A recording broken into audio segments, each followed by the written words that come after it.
mentaati sunnah-sunnah Nabi.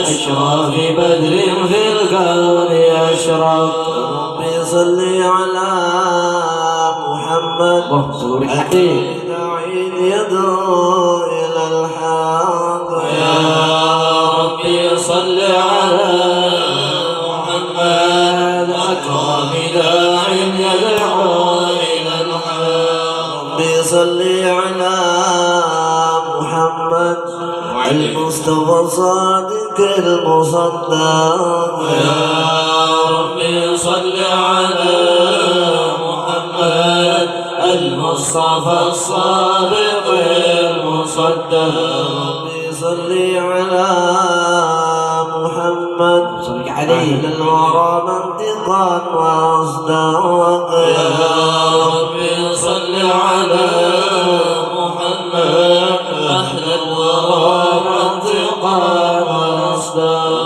صل على محمد أفضل من بالتقى تحقق يا ربي صل على محمد أفضل من بالتقى تحقق صل على محمد بالصفا والوفاء تخلق يا ربي صل على محمد من بالسخاء والوفاء تخلق ربي صل على محمد واجمعنا شمل ما تفرق يا ربي صل على محمد واجمع من الشمل ما تفرق صل على محمد واصل وسهل ما قد تعوق يا ربي صل على محمد واصل وسهل ما قد تعوق ربي صل على محمد وابقى الخير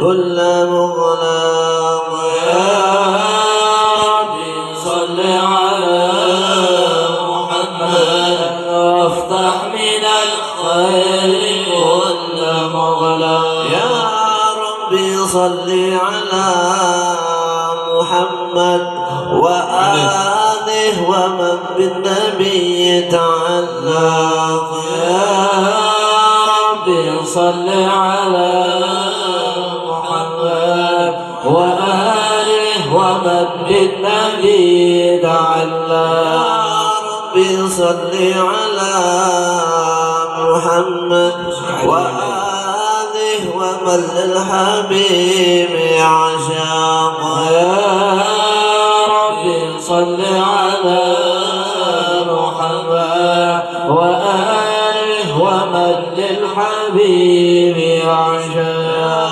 ربي صل على محمد ومن بحبل النبي توثق يا ربي صل على محمد ومن بحبل النبي توثق يا ربي صل على محمد يا ربي صل عليه وسلم يا ربي صل على محمد يا ربي صل عليه وسلم اللهم صل وسلم وبارك عليه وعلى آله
صل وسلم وبارك عليه وعلى آله.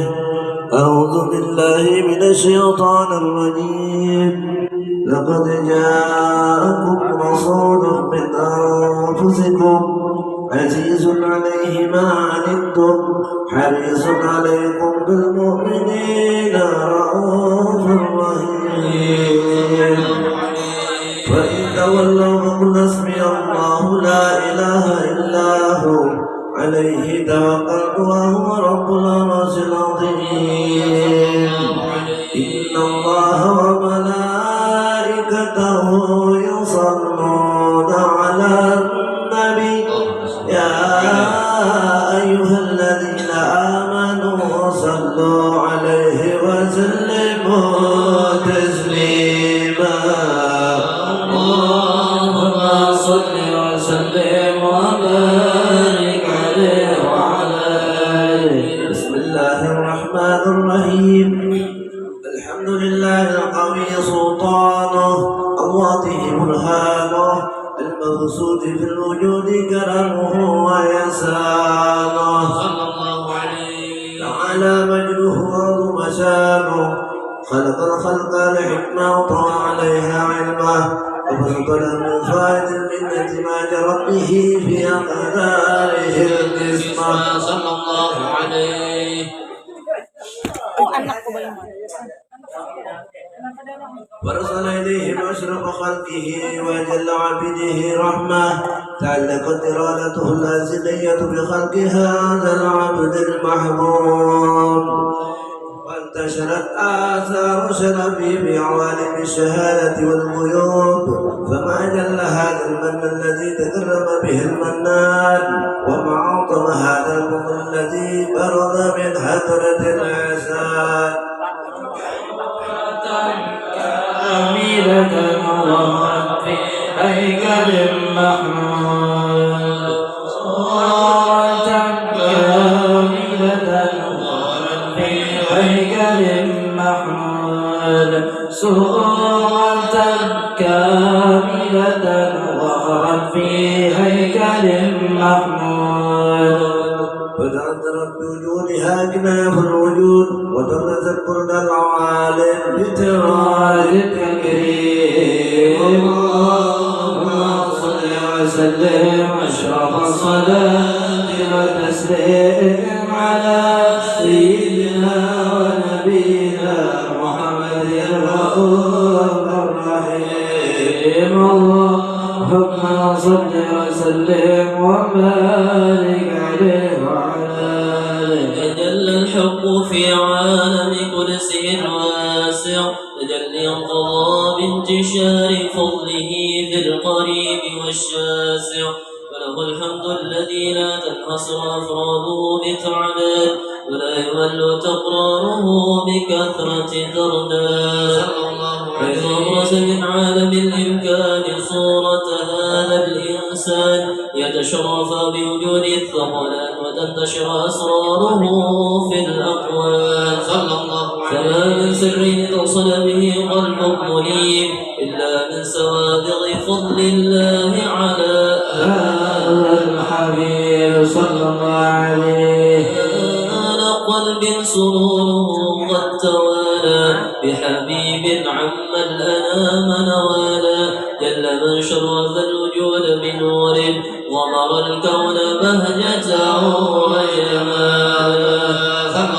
قد ترضى في الحسن على مقام وتناهى في مجده وتعالى. لاهضته العيون فيما اجتلته بشر كاملا يزيغ الضلالا. وهو من فوق علم ما قد رأته رفعة في شؤونه وكمالا. فسبحان الذي أبرز من حضرة الامتنان ما يعجز عن وصف اللسان ويحار في التعقل معانيه الجنان. انتشر منه في عالم البطون والظهور ما ملأ الوجود الخلق يا نور. فتبارك الله من إله كريم بشرتنا آياته في الذكر الحكيم ببشارة. لقد جاءكم رسول من أنفسكم عزيز عليه ما عنتم حريص عليكم بالمؤمنين رؤوف رحيم. صلى الله عليه. ففاجأته هذه البشارة وتلقاها بقلب سليم فقد هدي إلى صراط مستقيم. اللهم صل وسلم واشرف الصلاة والتسليم على سيدنا ونبينا محمد الرؤوف الرحيم. اللهم صل وسلم وبارك وعلى آله. صل وسلم وبارك عليه وعلى آله. واشهد أن لا إله إلا الله وحده لا شريك له شهادة طول بها اللسان عما تضمنه الجنان من التصديق بها والإذعان. تسكن بها في الصدور من الإيمان قواعد وتنوه على أهل اليقين من سر ذلك الإذعان والتصديق شواهد. صلى الله عليه. أن سيدنا محمدا عبد الصادق في قوله وفعله المبلغ عن الله ما أمره بتبليغه للخلق من فرده ونفله. صلى الله عليه. أرسله الله للعالمين بشيرا ونذيرا وبلغ الرسالة وأدى الأمانة وأتى الله به من الأمة بشرا كثيرا. صلى الله عليه. في ظلمة الجهل للمستبصرين سراجا وقمرا منيرا. وما أعظمها من منة تقرب الله بها على البشر وما أوسعها من نعمة ينتشر سرها في البحر والبر. صلى الله عليه. اللهم صل وسلم بأجل الصلوات وأجمعها وزكى التحيات وأوسعها على هذا العبد الذي وفى بحق الربوبية وبرز فيها في غنى الكمال وقام بحق الربوبية في مواطن الخدمة لله وأقبل عليه غاية الإقبال. صلاة يتصل بها روح المصلي عليه به. صلاة يتصل بها روح المصلي عليه به. صلاة يتصل بها روح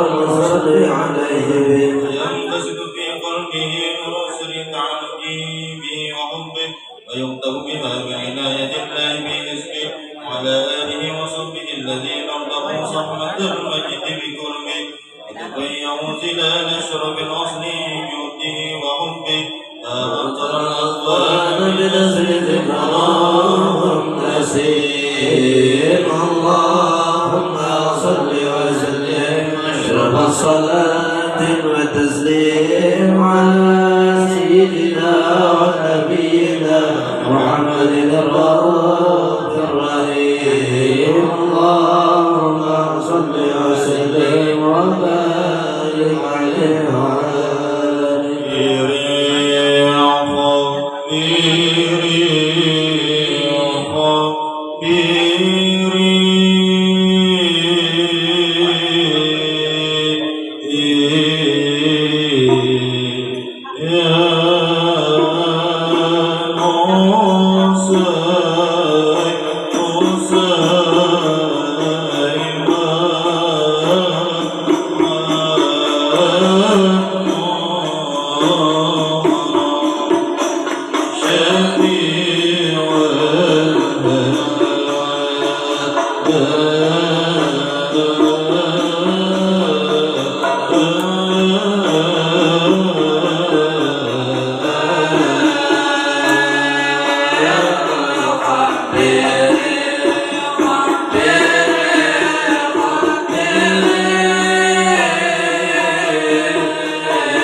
أصبح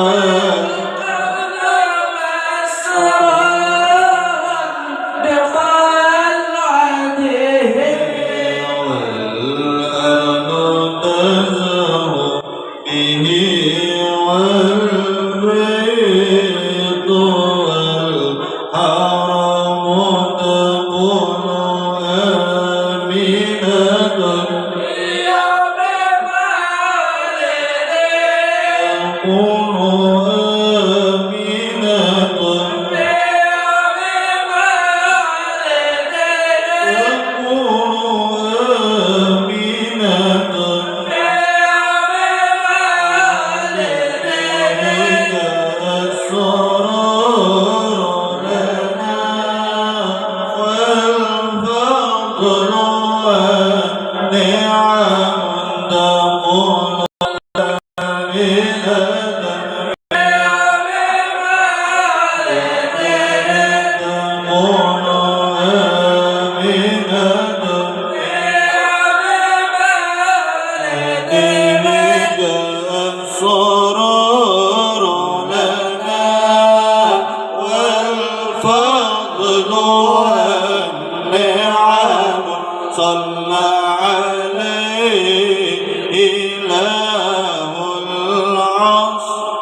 مولود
عليه وعلى آله ومنذ ذلك تدبي هذه درة المأمونة والجمرة المسونة وقول كل ينشأ ويسبي سرور واجتهاد بقرب الدون إشراهها جسرات والعيون متسوقة إلى بروجه متسوقة ثقات جواهر كنوجه وكل دابة ولنطلق في بصيرة إبارة معلنة بالكمن بشارة وما من عمل حملت بذلك الأمر إلى أتت في حملها بغلام من برك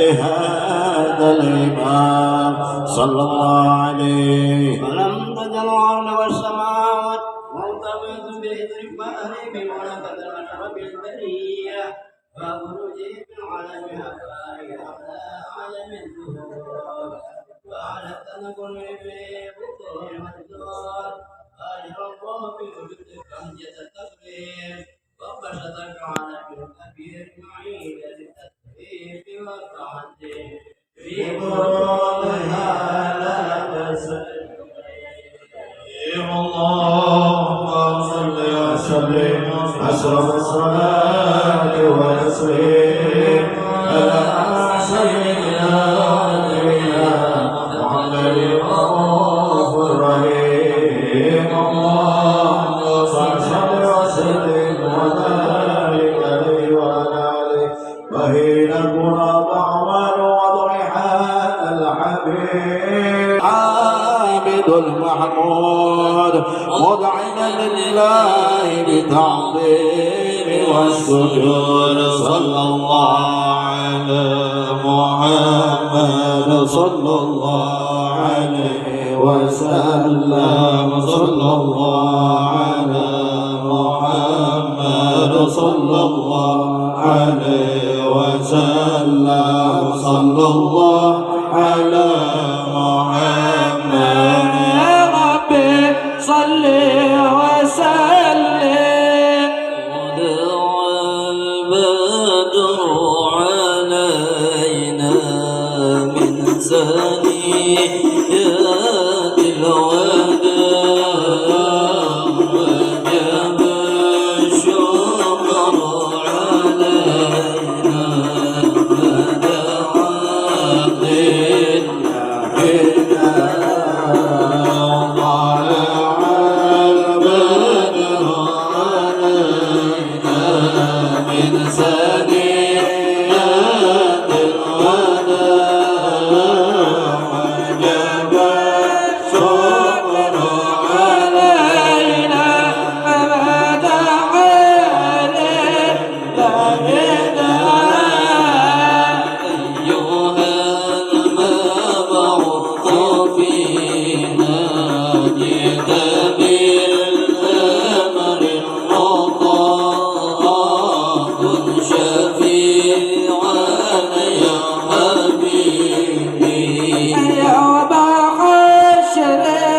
وجدت ما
الشكر علينا ما دعا لله داعي طلع البدر علينا من سنة الوداع الشكر علينا ما دعا لله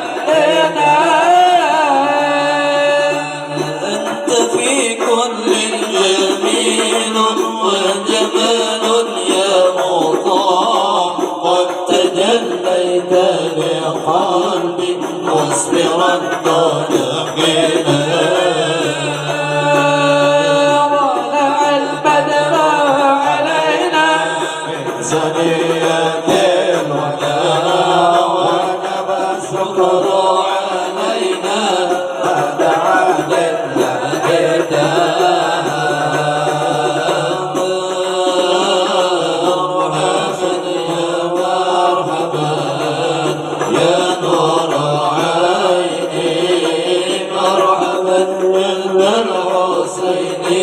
مرحبا مرحبا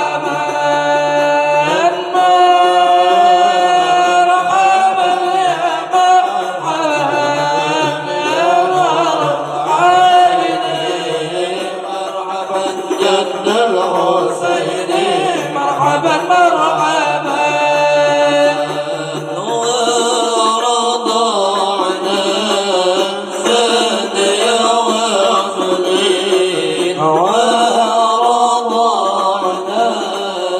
زاد يا واصلين قبل أيام الرضوان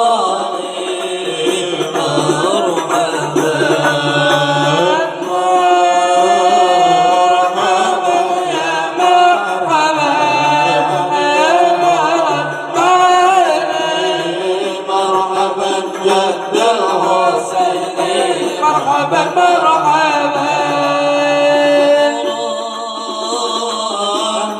فرحمنا جميعا بجميع الصالحات مرحبا وارحمنا سيئات مرحبا مرحبا مرحبا يا نور عيني مرحبا جد الحسين مرحبا جد الحسين مرحبا صلى الله على محمد صلى الله عليه وسلم صلى الله على محمد يا ربي صل وسلم يا نبي سلام عليك يا رسول سلام عليك يا حبيب سلام عليك صلوات الله عليك صل وسلم وبارك عليه وعلى آله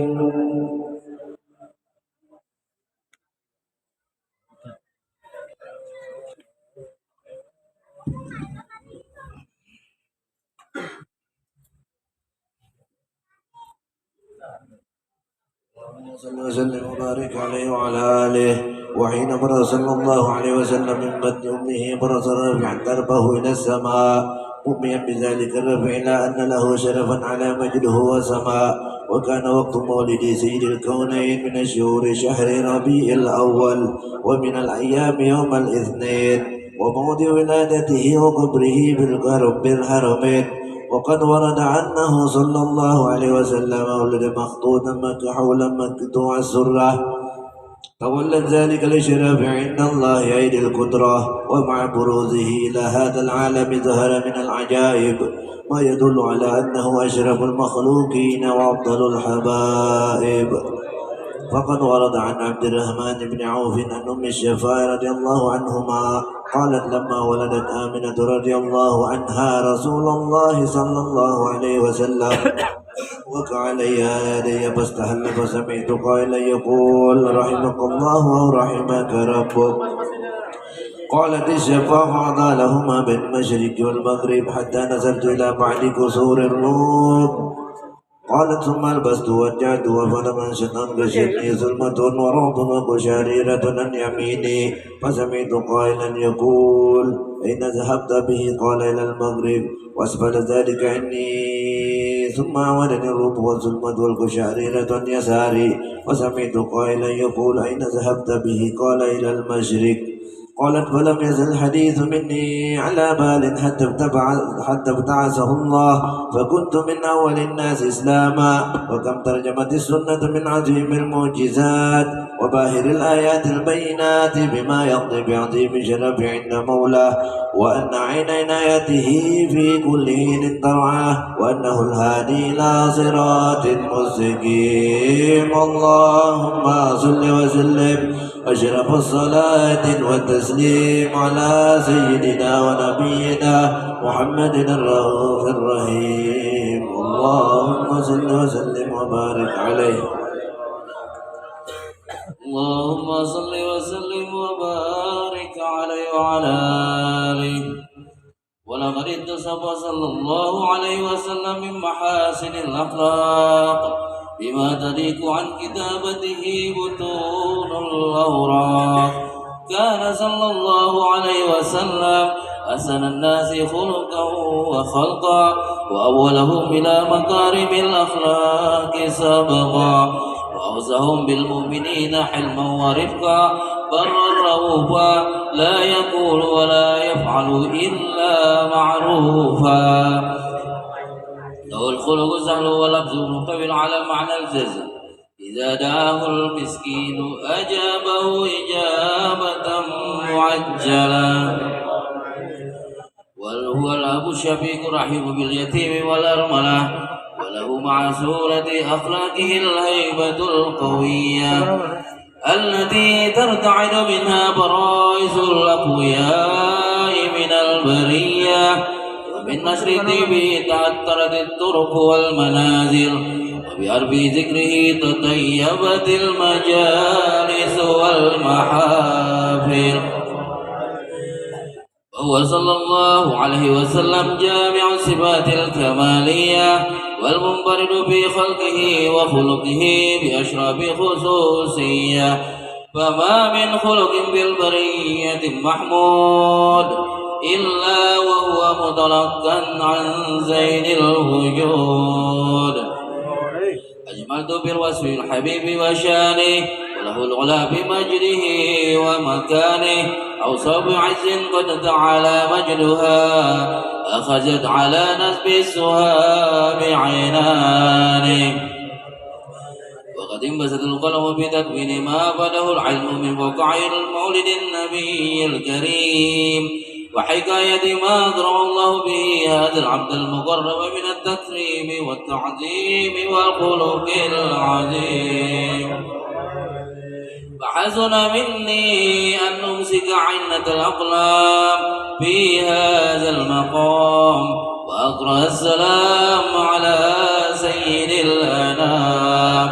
السلام عليك أيها النبي ورحمة الله وبركاته. السلام عليك أيها النبي ورحمة الله وبركاته. السلام عليك أيها النبي ورحمة الله وبركاته. وبذلك يحسن الختم كما يحسن التقديم وعليه أفضل الصلاة والتسليم. اللهم صل وسلم أشرف الصلاة والتسليم على سيدنا ونبينا محمد الرؤوف الرحيم. اللهم صل وسلم وبارك عليه.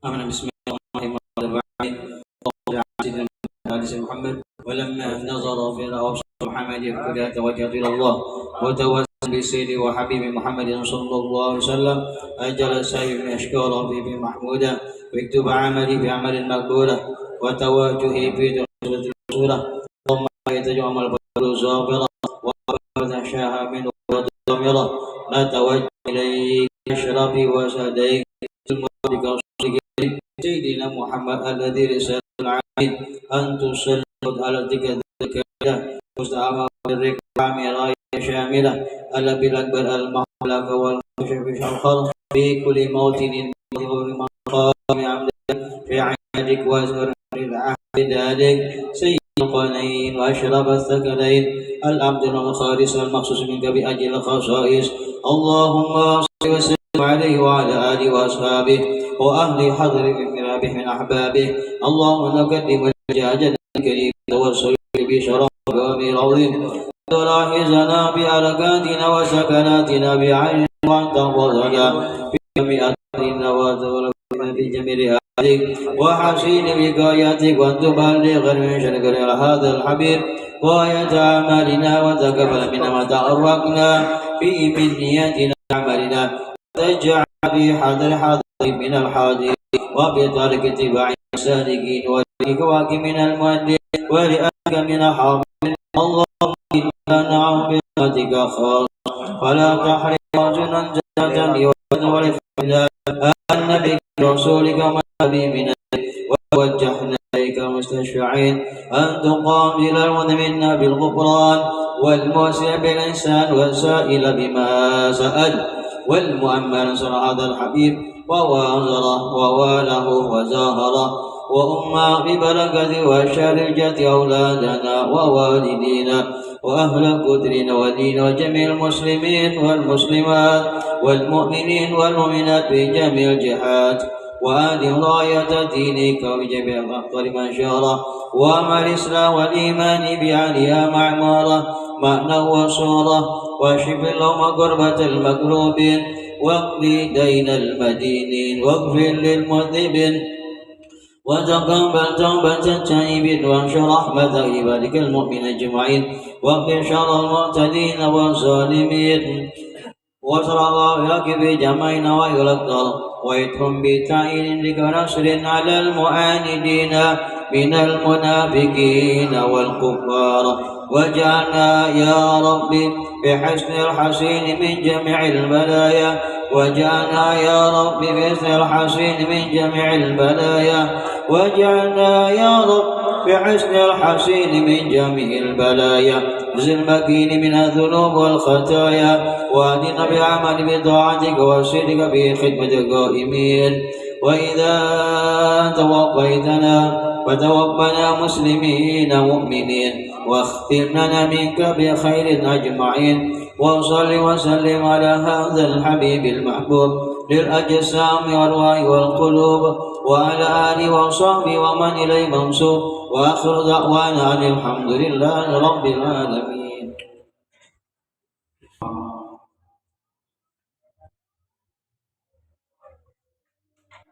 Al-Muhtaram yang kita muliakan, yang kita cintai, para habaib, para alim ulama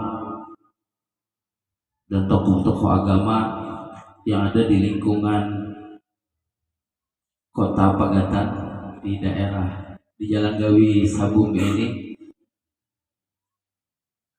terkhusus yang mulia Al-Habib Ahmad Segaf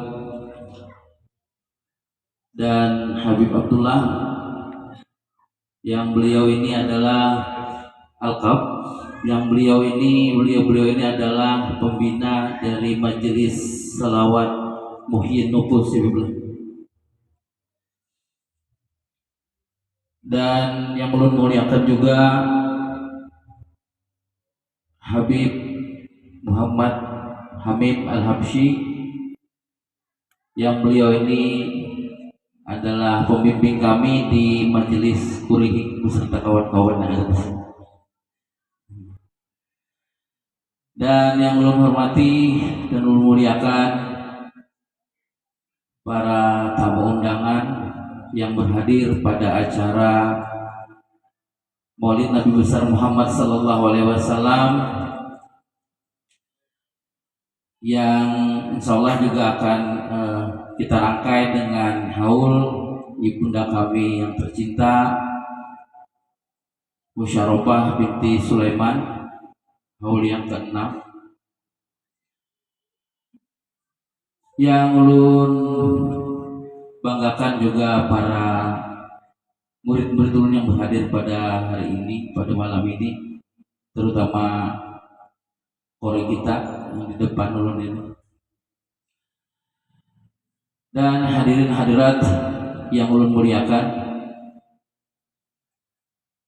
alhamdulillah kita panjatkan bersyukur kepada Allah Subhanahu wa taala dengan berkat rahmatan hidayahnya jualah kita bisa berhadir di sini untuk merayakan Maulid Nabi besar Muhammad sallallahu alaihi wasallam, walaupun dengan dalam keadaan yang sederhana, dan mudah-mudahan tidak mengurangi rasa takjub kita, rasa cinta kita kepada baginda Nabi besar Muhammad sallallahu alaihi wasallam, dan yang dirangkai dengan haul ke-6 ibunda kami. Dan mudah-mudahan acara pada malam hari ini mendapat ridha Allah Subhanahu wa taala, dan kita semua mudah-mudahan selalu mendapatkan ingatan dan doa dari baginda Nabi Muhammad sallallahu alaihi wasallam. Didoakan beliau, diberikan petunjuk-petunjuk oleh beliau, dan mudah-mudahan nanti insyaallah mudah-mudahan kita mendapatkan syafaat di akhirat kelak. Amin amin ya rabbal alamin. Dalam kesempatan ini ulun ingin mengucapkan terima kasih atas kehadiran bapak dan ibu-ibu sekalian. Ulun mengucapkan terima kasih dan penghargaan yang setinggi-tingginya atas kehadiran pian semua,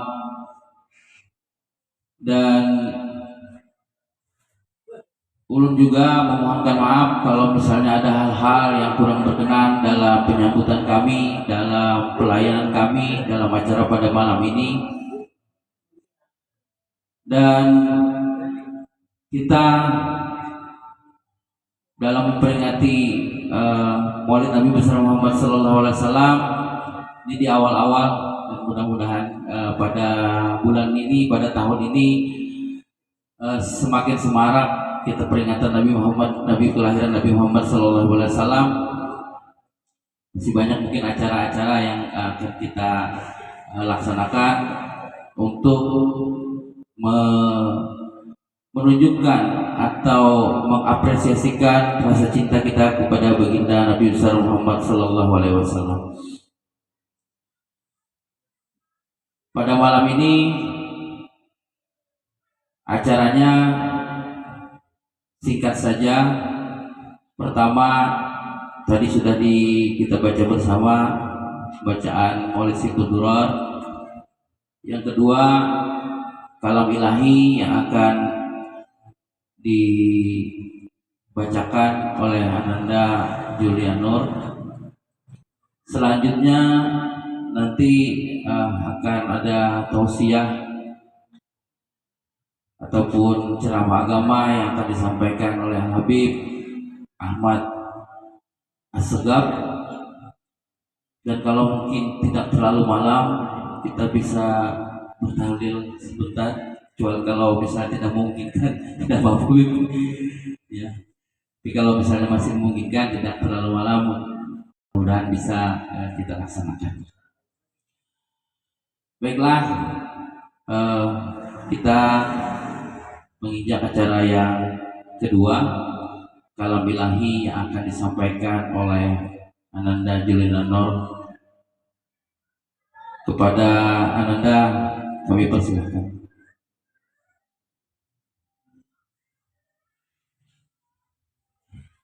Assalamualaikum warahmatullahi wabarakatuh.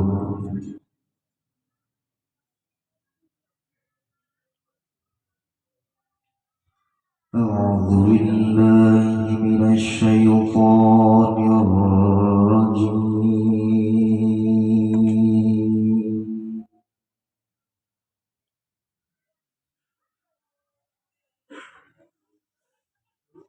Bismillahirrahmanirrahim.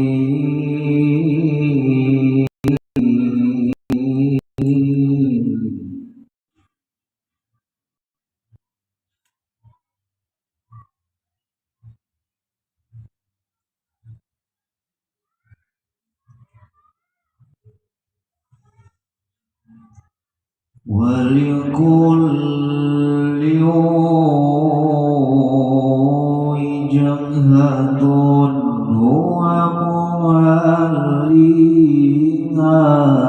فاستبقوا الخيرات.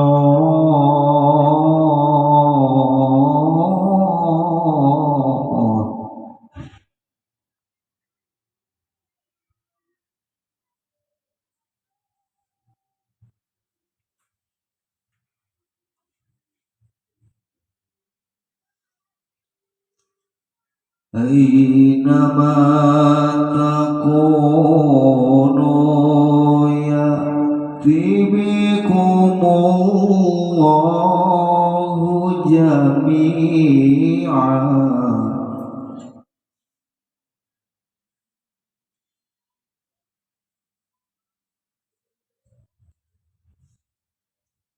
إن الله على كل شيء قدير.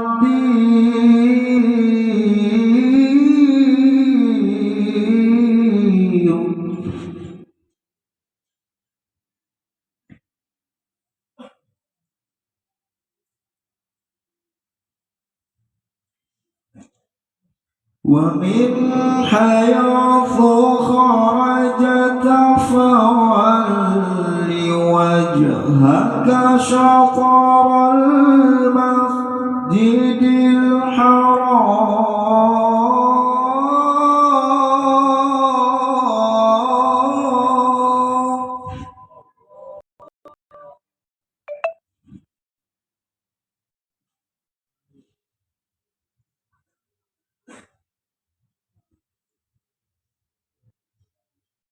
وإنه للحق من ربك وما الله بغافل عما تعملون.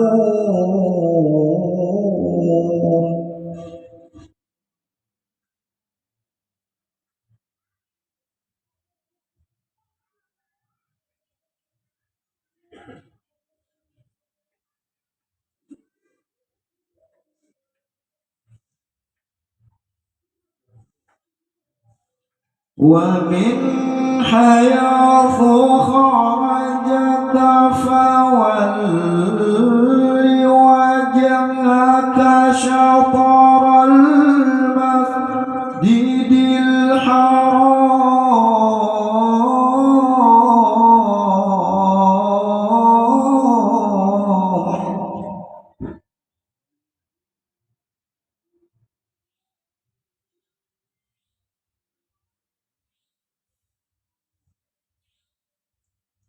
وحيث ما كنتم فولوا وجوهكم شطره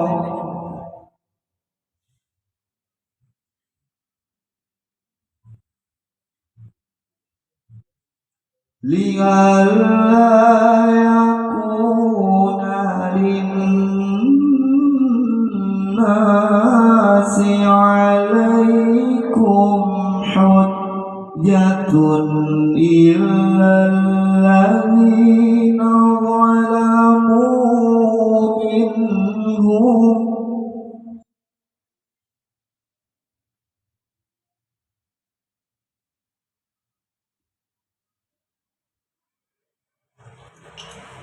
إلا الذين ظلموا منهم فلا تخشوهم واخشوني ولأتم نعمتي عليكم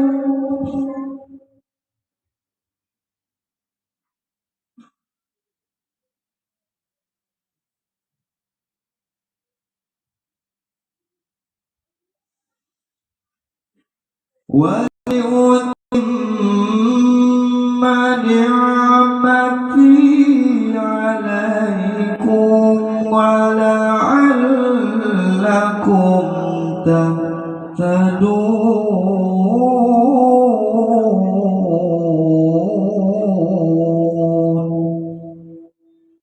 صدق الله العظيم. Assalamualaikum warahmatullahi wabarakatuh. Terima kasih kami sampaikan kepada Ananda Julian Nur yang telah berkenan membacakan kalam ilahi.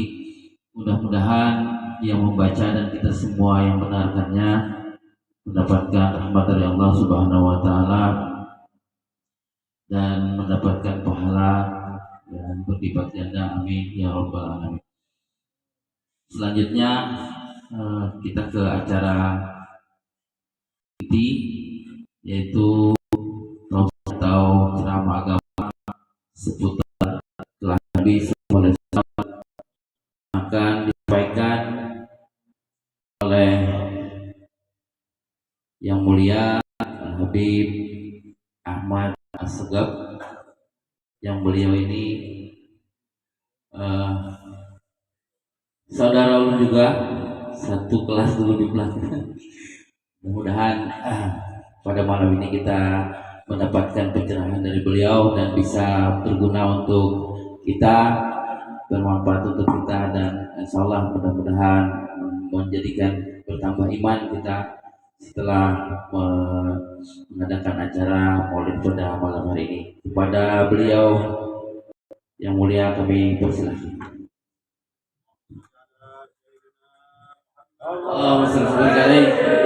Bismillahirrahmanirrahim. Assalamualaikum warahmatullahi wabarakatuh. Alhamdulillah ja'ala an-nahara ma'asha wa laila rahatan lil anam. Asyhadu an la syarika lah wa asyhadu anna Muhammadan abduhu wa rasuluh. Allahumma salli ala sayyidina Muhammadin al-Fatih lima ughliq wal khatib lima sabaq nasiril haqq bil haqq wal hadi ila siratikal mustaqim wa ala alihi wa ashabihi haqqa qadri wa miqdara jamma. Alhamdulillah, segala puji bagi Allah yang mana ini malam kita hadir di sini dalam acara haul dan sekaligus daripada peringatan Maulid Nabi Muhammad SAW. Moga-moga dengan sebab kita hadir di sini acara haul keluarga daripada saudara kami, yaitu Bapak Pak Hadi Sandi, siapa awal sekelas tahun 90 lah, 90 di Sandoy Al-Falah Fagatan, dan ketemu tahun 98 di Banjarmasin lah, seangkatan kelas ini kuliahnya 1997, saya 98 kuliahnya. 2004 belum selesai kuliah, ngambil jurusan tadris bahasa Inggris. Jadi saya guru bahasa Inggris atau bahasa Inggris ya, sama English teacher. Dan berkah karena dikatakan man a'zama maulidin nabi, siapa mengagungkan hari kelahiran Nabi, wa kana sababan liqiraati, sebab dia membaca itu maulid. Ini kita kumpul di sini acara haul orang tua beliau, ya orang tua dari Bapak Haji juga. Karena sebab kita kumpul di sini dan juga kita baca maulid, peringatan Nabi Muhammad, maulidnya Nabi Muhammad. Wa kana sababan liqiraatihi la yakhruju minad dunya, itu orang yang adakan peringatan maulid tidak keluar dari dunia, dalam artian tidak akan dimatikan kecuali dalam keadaan husnul khatimah, matinya nanti husnul khatimah, amin ya rabbal alamin. Alhamdulillah segala puji bagi Allah, salawat dan salam kita aturkan kepada Nabi Muhammad SAW beserta keluarga sahabat akhir zaman yang semuliakan para habaib wa syara'i ibu syarifah wali khusus Al Habib Muhammad Amin bin Habib Muslim Al Habsi dan juga Al Habib Abdullah bin Hasan Al Kab dan juga para tokoh-tokoh agama, tokoh masyarakat tidak bisa disebut satu persatu, tapi tidak mengurangi hormat dan takzim kepada mereka semua. Dan juga saya hormati orang tua dari Bapak Hadir Sandi, yaitu Bapak sudah kita doakan sedikit sehat, panjang umur, sehatkan badannya, amin ya rabbal alamin. Yang saya hormati juga rombongan daripada Pesantren Labayan, itu rombongan murid daripada guru kita Kiai Al-Hajj Abdul Ghafar Siddiq, dan juga para undangan, Bapak Ibu sekalian, dan juga keluarga besar dari Bapak Hadir Sandi. Baik, mau lanjutkan kembali. Man a'zama maulidin Nabi, siapa mengagunkan hari kelahiran Nabi? Seperti ini kita hadir di sini. Wa kana sababan likaratihi, sebabnya kita baca Maulid Nabi atau peringatan Maulid Nabi. La yakhruju minad dunya illa bil iman, tidak akan dikeluarkan dari dunia atau tidak mati atau tidak akan dimatikan kecuali nanti dalam keadaan husnul khotimah. Amin ya rabbal alamin. Mudah kita semua nantinya, maka doanya Habib Ali, wa idza tawaffaitana fatawaffana muslimin mu'minin. Doa terakhirnya luar biasa. Orang yang mengamalkan Maulid Habsi ini di dalam manakibnya Habib Ali atau menjadi dawam dibiasakan baca Maulid atau menjadi wiridnya, nanti dia mendapatkan sirnya Nabi kita Muhammad sallallahu alaihi wasallam. Nah, dikatakan juga bahwasanya orang yang hadir di Maulid adalah itu orang mendapatkan keberkahan luar biasa. Berarti ada wujud cinta lawan Nabi Muhammad. Maka dikatakan paman ahabba ayyana ru'yatan Nabi sallallahu alaihi wasallam, siapa yang hendak melihat Rasulullah. Saya pernah nanya dulu, waktu dulu masih habis selesai di pondok, di cabang pondok alumni Gontor punya pondok namanya Darul Hijrah. Ketika orang keluar ke Martapura, ketemu orang Martapura, bilang sama saya, Dit, kalau naik turun mobil orang-orang Habib Jawa itu artinya naik turun mobil ketemu Rasulullah. Kalau mimpi itu biasa, orang mereka naik turun mobil ketemu Rasulullah. Kalau mimpi biasa, luar biasa ini. Kalau kita mimpi, mau kita gembira, senang hati kita. Kalau yang Nabi melihat Rasulullah Shallallahu Alaihi Wasallam. Jadi saya tanyakan sama Habib Saudari terus, ketika beliau masih hidup dan Habib Abdullah masih di Pagatan waktu itu, baru masih kuliah. Saya tanya sama Habib Saudari, gimana ini? Orang Habib Jawa naik turun mobil ketemu Rasulullah. Kalau mimpi itu biasa. Kalau kita kan mimpi, luar biasa. Mimpi Rasulullah. Nah, apa kata Habib terus? Kata beliau, syuhudul kasrah fil wahdah. Itu aja beliau bilang. Setelah ini tinggalkan sini dulu. Tidak ada pecah-pecahan, ada sih ada pecahan gitu ya.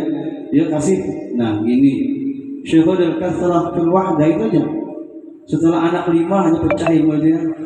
Sudah kasrah. Jadi ada orang hadir ke majelis saya, nanya sama teman, wahai, dia lawas kan Habibnya, baca burdah kan baca burdah dari 2011 sampai sekarang sudah 12 tahun baca burdah.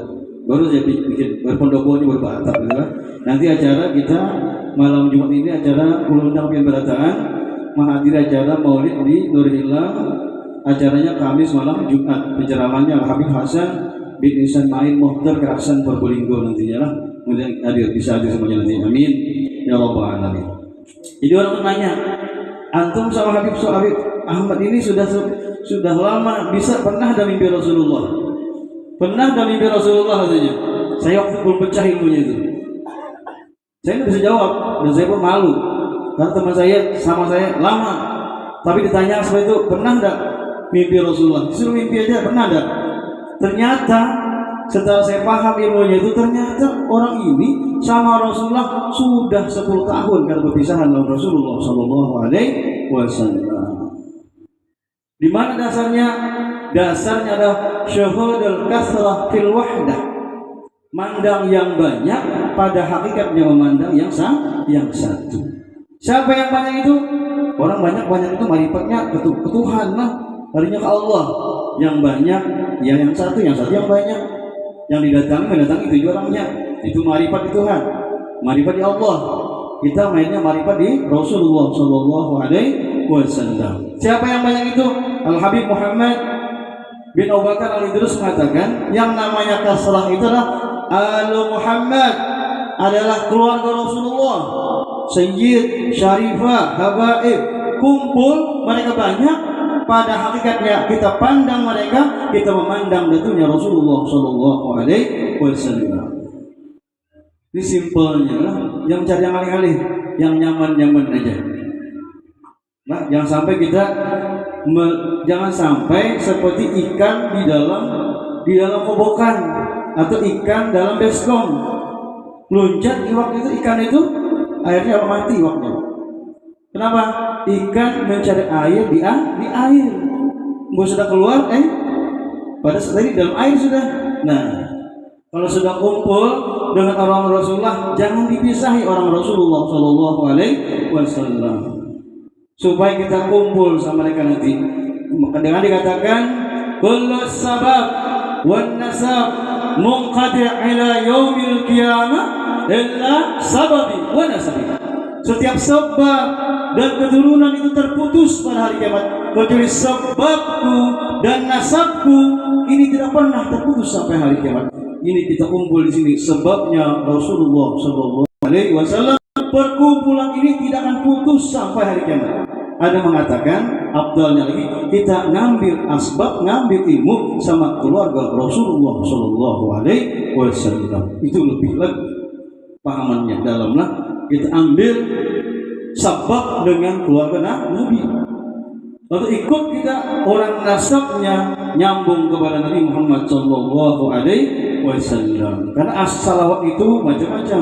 Ada salawat asma. Ini baca kita. Ya Nabi salam alaika, ya Rasul salam alaika, ya Habib salam alaika, salawatullah alaika. Ini salawat dibaca. Tang bertemu orangnya salawat bingungan, heran kada, hormat kada, takzim kada, itu namanya mengigau. Orang mengacak ya Nabi, tang datang Rasulullahnya bingung, dibasi, disenyumi kada, diselami kada, itu namanya hanya asma. Salawat asmanya kita agung-agungkan, salawat sifatnya kada kita pandang. Maka salawatnya Allahumma shalli ala Sayyidina Muhammad wa ala ali Sayyidina Muhammad. Ya Allah, berilah berkah kepada Nabi Muhammad dan kepada keluarga Nabi Muhammad. Ikung salawatnya adalah keluarga Rasulullah Shallallahu Alaihi Wasallam. Asmanya dibaca, sifatnya juga dipahami. Ada lagi salawat af'al. Af'al itu adalah kelakuan Nabi. Nabi suka bersilaturahmi. Nabi suka membantu orang. Nabi suka ada yang kesulitan dibantu Nabi. Kita begitu juga ada kesulitan, coba kita respon, coba kita bantu. Berarti kita melakukan apa yang dilakukan Nabi kita Muhammad Shallallahu Alaihi Wasallam. Itulah namanya salawat af'al. Salawat dalam bahasa Solonya itu salawat kedo-kedo.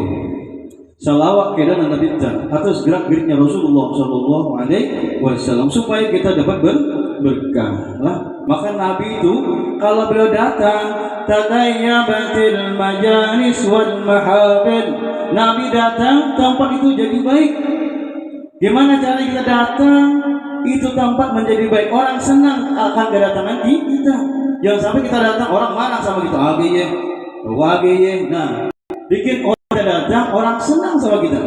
Sebagai Nabi Muhammad SAW bisa dikatakan pada Rasulullah Sallallahu Alaihi Wasallam mehasinil alam, akhlaknya luar biasa. La yaqulu wa la yaf'alu illa ma'rufa. Tidak berkata, tidak berbuat kecuali kebaikan. Maka Nabi min husni islamil mar'i tarkuhu ma la ya'ni. Tanda Islam yang baik adalah meninggalkan sesuatu yang tidak Yang kedua manfaat, jangan digauli.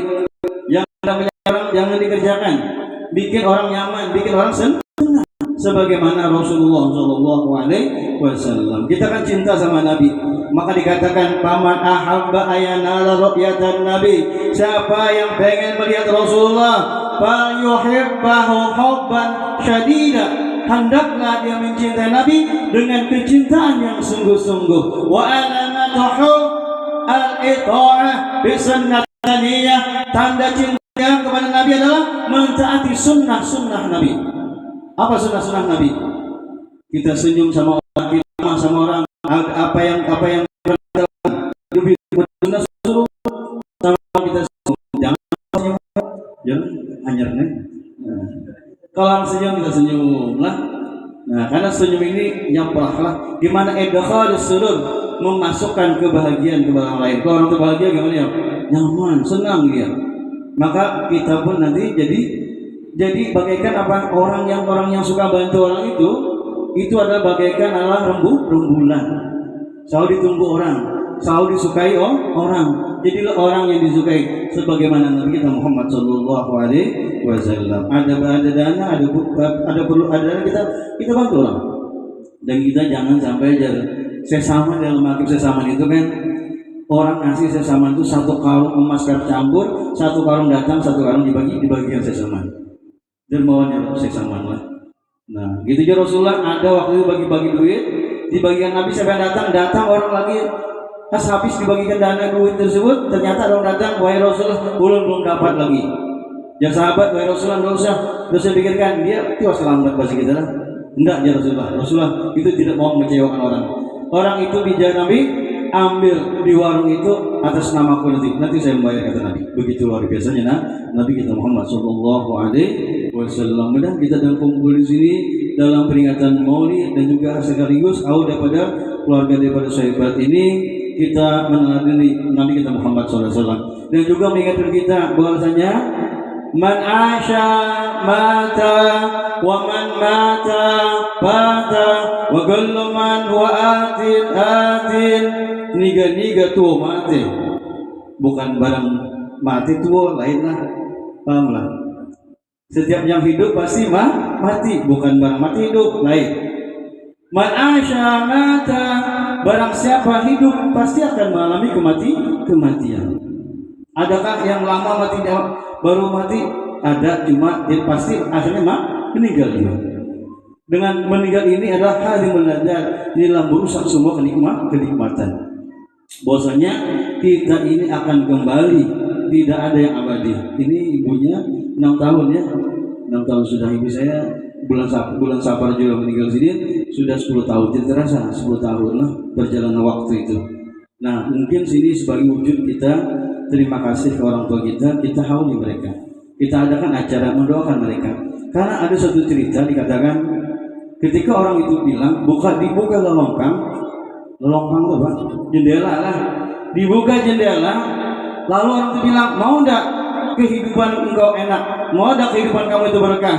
Doakan mereka di balik jendela ini. Ternyata dia apa? Kuburan.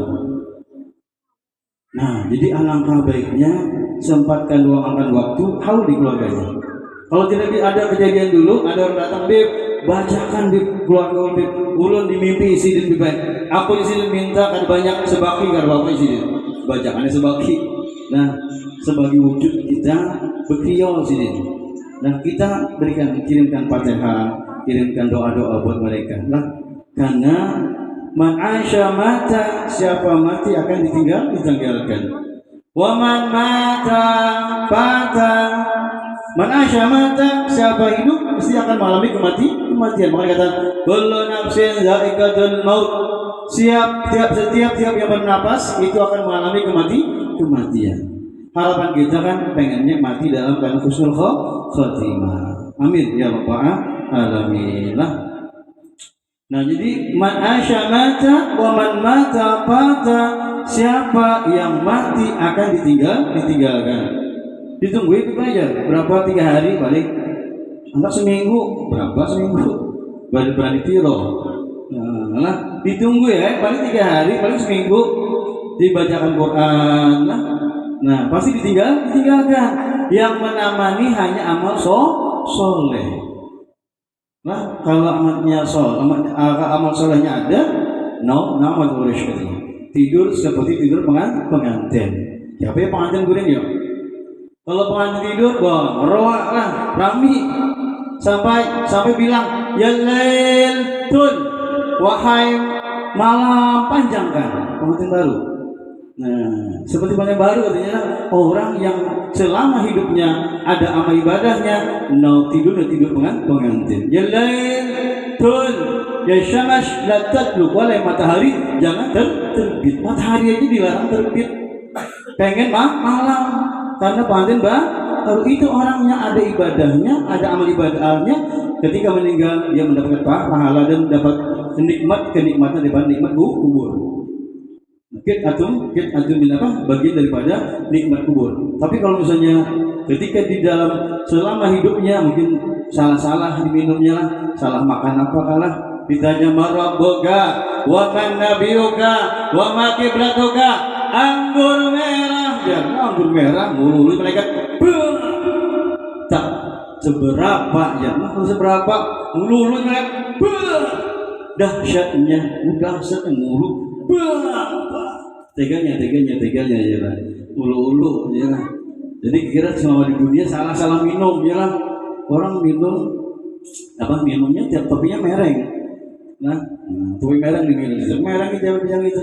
Ya, jadi moga-moga anak-anak kita jangan sampai masuk kepada sesuatu yang diharamkan. Begitu mudah mereka minum yang benar-benar aja. Amin ya rabbal alamin. Nah, jadi ma'asyamata tadi siapa yang amal ibadahnya bagus, dia nanti tidur seperti tidur pengantin. Amin. Mendapat nikmat daripada nikmat kubur. Maka itu dikatakan tadi sebelumnya juga, yuhsyarul mar'u ma'aman ahab. Orang dikumpulkan dengan orang yang dia cintai. Mungkin hari ini kita kumpul di sini sebagai wujud kita cinta lawan Nabi. Maka kita akan hadir di sini kalau pikirkan bis Isya adalah jam berapa sudah ini, mau pengen tidur pikiran kita, tapi kita kumpul karena orang cinta. Aku cinta, mana bukti cintanya? Adakah emas segepok? Aku sayang kalau nikah mamanya aja. Mana ada emas segepok di bari? Nah, pasti ada wujud cinta kita. Kalau kita bilang say I love you, so you must give something to your friend atau to darling. Kita harus kasihkan sesuatu kepada yang kita cintai sebagai wujud cinta kita. Kita cinta sama Nabi, berarti apa? Wa alamatuhu al-ita'ah bi sunnatihi. Tanda cinta kita pada Nabi melaksanakan sunnah-sunnah Nabi yang mulia. Nabi biasanya assalamualaikum, waalaikumsalam, menyebarkan salam. Apalagi kita makan menggunakan tangan kanan, jangan tangan kiri misalnya lah. Jadi sunnah-sunnah Nabi kita lakukan sebagai wujud cinta kita kepada Nabi. Karena jangan Nabi man ahya sunnati faqad ahabbani. Siapa yang menghidupkan sunnahku berarti mencintai aku, jangan Nabi. Wa man ahya sunnati kana ma'i bil jannah. Siapa yang menghidupkan sunnahku nanti, itu orang nanti bersamaku di surganya Allah Subhanahu wa ta'ala. Karena yang punya surga adalah Rasulullah Sallallahu Alaihi Wasallam. Kita minta, kita bersalawat kepada orang yang mempunyai surga. Maka dikatakan laulaka ya Muhammad. Wahai kalau bukan karena engkau wahai Muhammad, tidak aku ciptakan ila alam semesta. Khalaqtuka li ajli, kuciptakan engkau itu untukku. Kuciptakan alam semesta, surga, neraka adalah untuknya Rasulullah Sallallahu Alaihi Wasallam. Sedangkan aku kata Allah Taala untuk siapa aku ini? Rasulullah terdiam. Begitu ada suara, liman yusalli alaika ya habibi. Aku adalah buat orang yang bersalawat kepadamu wahai kekasihku. Orang hendak mendapatkan Allah itu adalah bersalawat kepada Rasulullah Sallallahu Alaihi Wasallam. Tapi jangan bersalawat saja sama Rasulullah, harus juga bersalawat lawan keluarga Nabi Muhammad Sallallahu Alaihi Wasallam. Karena orang tidak akan diterima salatnya kalau tidak bersalawat kepada keluarga Rasulullah Sallallahu Alaihi Wasallam. Kalau tahiyat awal aman bian, syahada la ilaha illallah wa asyhadu anna Muhammadar Rasulullah. Allahumma shalli ala sayyidina Muhammad. Rakaat tahiyat pertama, tapi rakaat tahiyat kedua harus disambung. Asyhadu an la ilaha illallah wa asyhadu anna Muhammadar Rasulullah. Allahumma shalli ala sayyidina Muhammad wa ala ali sayyidina Muhammad. Baru diterima salat orang ini. Kalau tidak dibaca, maka tidak akan diterima salat orang tersebut. Karena kalau tidak menyebut nama daripada keluarga Rasulullah Sallallahu Alaihi Wasallam, di mana ada rasa benci kita kepada mereka, sedangkan kita pakai nama mereka di dalam salat kita. Kalau tidak suka, jangan pakai ini lagi, pakai salawat yang lain aja lagi. Tapi kan diterima aja salawat kalau pakai ini lah, harus pakai ini. Jadi jangan sampai kita menyamakan kita lawan keluarga Nabi Muhammad. Kalau pengen dicintai Rasulullah Sallallahu Alaihi Wasallam. Nah, la yakhruju min dunya illa bil iman. Tidak keluar orang tadi ada acara seperti ini nah. Keluarga besar dari Bapak Ahmad Ahdi Sandi ini mengadakan acara maulid sekaligus hausi Ibu Sidin. Ini kan asbabnya mereka mengadakan. Mereka dapat dulu, kita Pak hadir dapat juga lah. Bukan asal layak keruji minat dunia illa bim, kadang mati kecuali dalam keadaan beriman. Wa yadkhulul jannata bighairi hisab, masuk surga tanpa dihisab. Kenapa? Orang yang ampun surga yang dirayakan siapa? Rasulullah. Maka berkah Rasulullah lah kita dapat menjadi husnul khotimah. Kita nanti masuk surga tanpa hisab. Nah, karena ada orang beribadah di Madinah. Saya pernah masuk Masjid Nabawi ya. Pas masuk beberapa kalinya itu, pas masuk Masjid Nabawi itu, dikintab tuh ada mirip lah. Jadi kalau Masjid Nabawi ada dikintab itu, harus saja jauh dikintab masuk sudah. Nah jadi ketika ulun ke Madinah, waktu itu masuk ke Masjid Nabawi, saya bilang, kenapa gelap Masjid Nabawi ini? Wajah lampu kah?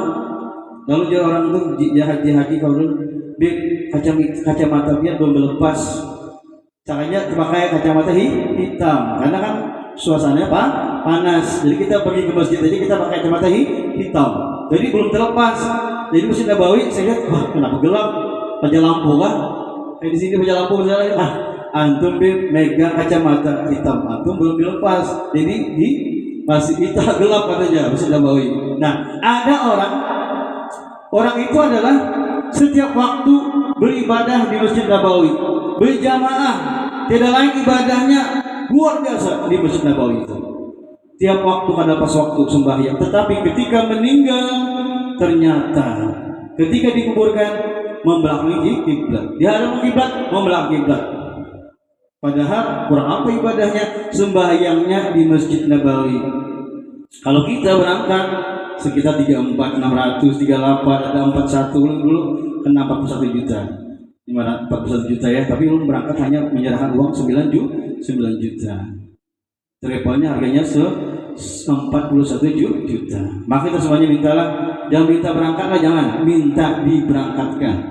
Mudah-mudahan kita semua nanti diberangkatkan haji dan diberangkatkan umrah berataan. Amin ya rabbal alamin.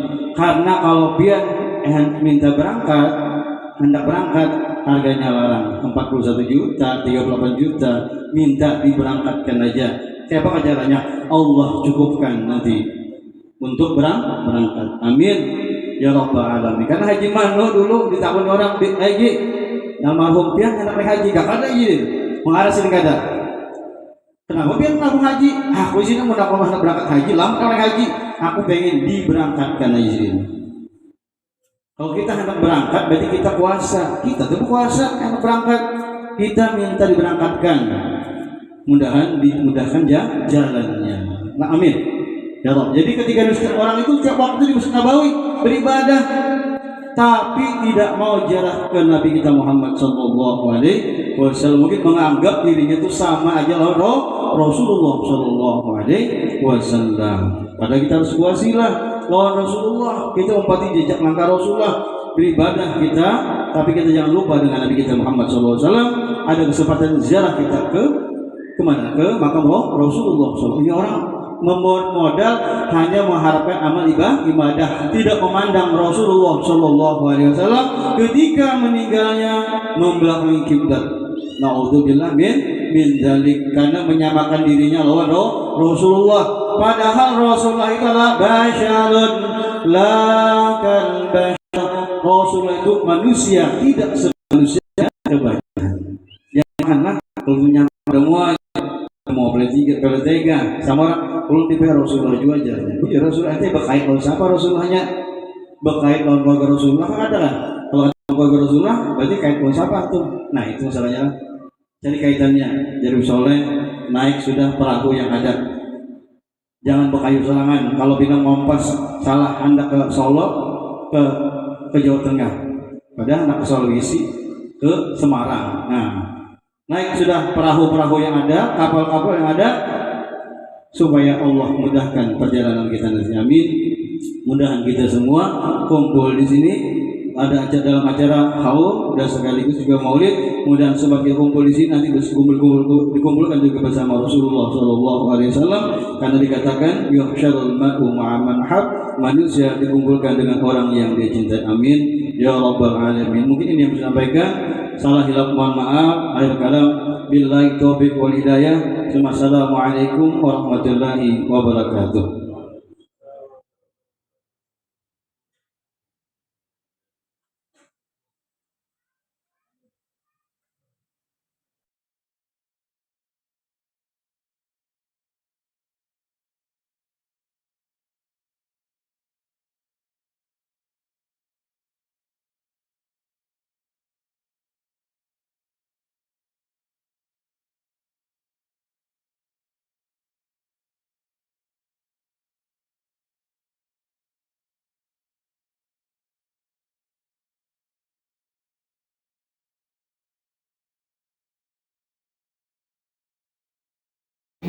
Baby.